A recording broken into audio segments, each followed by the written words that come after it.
بعضهم جازف بتصحيحه، ولكن هناك مقال في تصحيحه.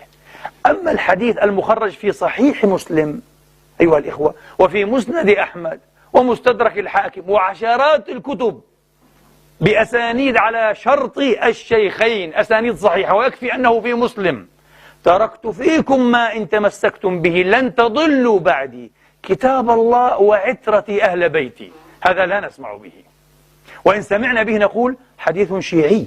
هذا عند الشيعة، نعم عند الشيعة، لكنه عندنا في صحاحنا. لماذا لا يتكلم بهذا الحديث؟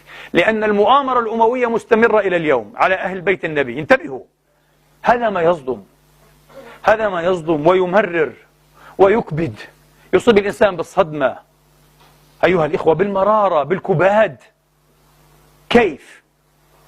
كيف دأبنا على أن نتلو